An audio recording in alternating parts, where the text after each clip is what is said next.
Hi, I'm Angela Wolf, fashion designer and online instructor, and today I want to talk about faux suede and cutouts. This fabric is so much fun, but a couple things you need to know about this. It has a nap, meaning that if I rub down or rub up, it's going to have a different shine. So you have to cut all the pattern pieces going the same way. But what about if you want to add a fun cutout? Now this faux suede has a little bit of fraying, which is what I wanted. So you can either have it with fray or without fray, but I'll show you how to do this. This is 2 pieces of fabric. This is the black faux suede over this color, all one piece. Let me just show you the back side. I have it quilted together a little bit. Let me show you how to do this. Okay, so I have my pattern. This is just a simple skirt. You could use a pencil skirt. This is the A-line skirt I've been using in the previous episodes. I'm just going to move this out of the way. What you want to do is figure out how wide of a mat you have. So I'm using a digital cutting machine here, and this mat's a little bit longer. I can actually fit the whole length of a skirt on there, which is really cool. A short skirt, of course. And so I know that it can't be wider than this area here, which is 12 inches. So I just have a small panel. Depending on what size your pattern is, this is 22 through 26, I could have my panel going all the way up to maybe 6 inches wide. That would fill up this whole thing. For now, all you have to do, decide how wide you want your panel on your skirt. Go ahead and line up a quilter's ruler with the front edge, the front fold. And that would be 10 inches total, which will fit on that mat just fine. I'm just going to draw a line right here.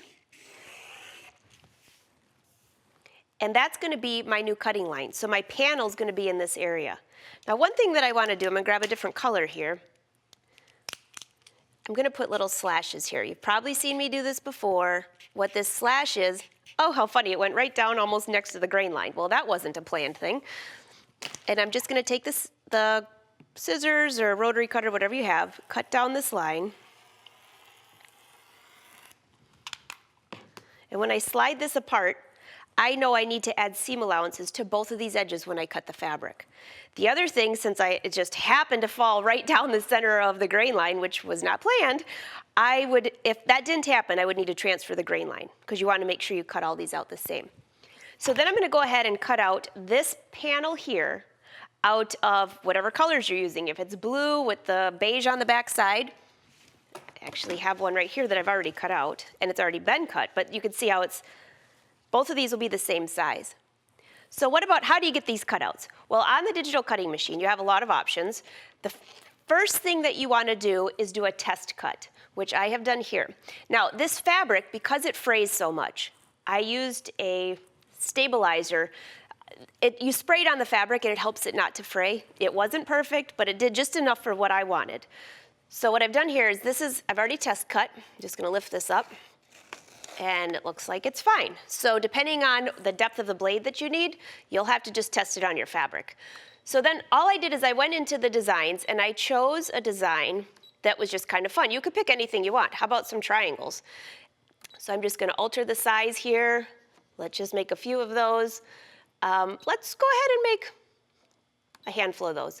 It shows me them all here on the screen, and then I can go ahead and just move these around where I want them. And I'm going to go in here and just delete some of these. I don't think we need all of these. So you have a lot of options.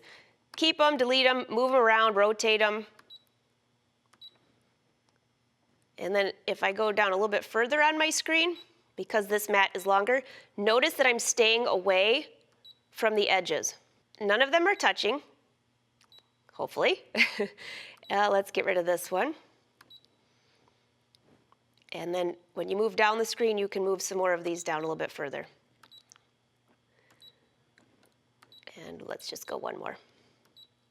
So I think you get the idea. You're going to fill up the whole screen, staying away from the edges because you have a 1/2 inch seam allowance. Usually that's what I would add to mine. And now you're just going to cut.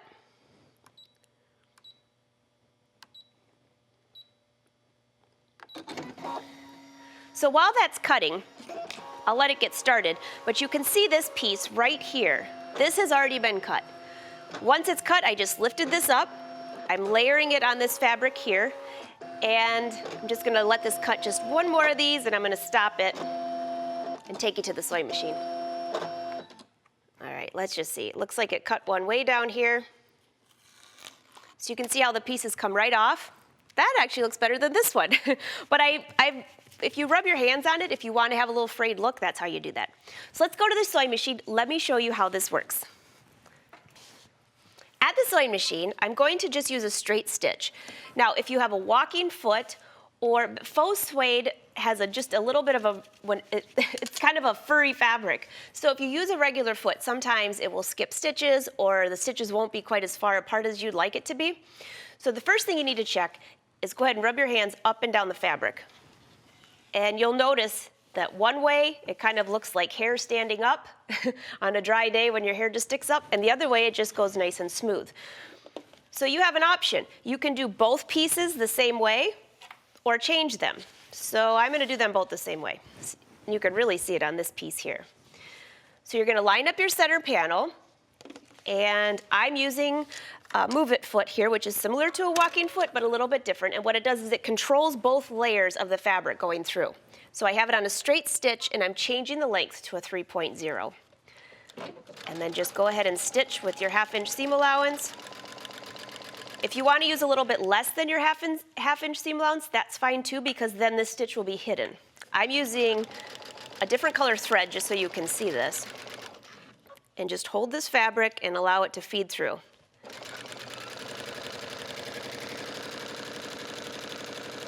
And I'm just going to do one side of this to show you.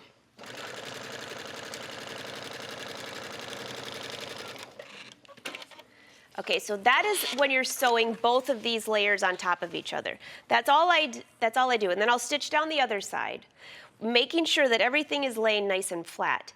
Then I will change the machine to free motion and free motion embroider around each of these. Tight right to the same thing. But before I show you that, the next thing I want is to show you just how to sew this suede together. So once you have this panel, you're sewing the skirt together. Hopefully you've cut them all out the same direction. If you're unsure which side's which, make sure you just use your hand to figure out which way the nap goes. There we go.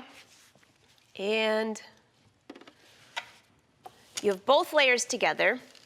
Again, I'm still using this move-it foot, which you could use a standard foot now because this side does not have the fur on it, or the whatever you want to call that stuff that comes off this fabric.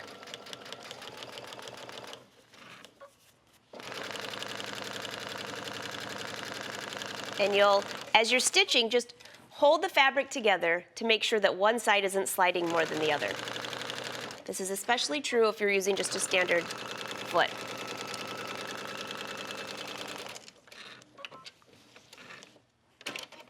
Okay. And now when I have this, I will press this open, but when you're pressing this fabric, you either need to use an iron shoe or a press cloth because you can definitely damage the fabric. So I'm going to take a break, change my machine to an embroidery foot, and I'll be right back to show you how to do the free motion around this. All right, I have my free motion foot on, and I'm just going to change the screen to a regular stitch, similar that you would use for free motion quilting, and lower the feed dogs. So lower the presser foot, and just start stitching. And I'll try to keep my hands out of the way so you can see. So all I'm doing is just trying to get around this fabric. Again, I'm using an odd color so you can see this. And then this is a really bad looking circle, but you'd be using blue so you wouldn't be able to tell. But I'm just going to go around each one of these. And this is what I did on the black skirt. And I'll just do a few more so I can explain why I'm doing this. If you get close to one, you can actually go around more than one at the same time. There we go. Just lift it up and get it out of the way and keep going around. And then what I didn't include stitches. I'm going to show you, this is a little messy looking, but as I went from one to the other, you won't notice that if it's all in blue, but I would cut my thread and then move over to these. So a couple more things here. As you do this, the reason I'm doing this is if I hold this up, notice how the fabric, if this was left open, this could start gapping. So you're walking, you're sitting in your skirt, and all of a sudden you have a big gap. That would not be so attractive. So this is connecting the fabric almost like it's its own fabric. That's why I have a contrasting color. So on the back side, all it looks like is this, something very simple. And if you're having a hard time holding these together, because this fabric does get a little icky while you're moving it around, you can use a temporary adhesive spray on the back of this to attach it. Just make sure that you don't get any of that on the part that shows through, because it might show. So let me just get back up here and show you a couple more things. So here's my panel. On the cutting machine, you can cut all the way down. When I'm finished, and I only allowed this to cut a few of these, but I can at least show you what it ends up looking like. You'll pull away your fabric. Let's see. And this is what you'll end up with. This one I didn't allow it to finish cutting because I stopped it. But you'll end up with little, whatever you have, it'll stay like that, place it on the fabric, and the only other thing is if you're having a problem keeping your fabric on this mat, there are extra things that you can have that will make it stickier to hold your fabric on there. So that's how simple it is to make a faux suede skirt, make it a cutout. Either way, just make sure you cut all the pieces going the same direction, or when you turn around, you're gonna look like two different people.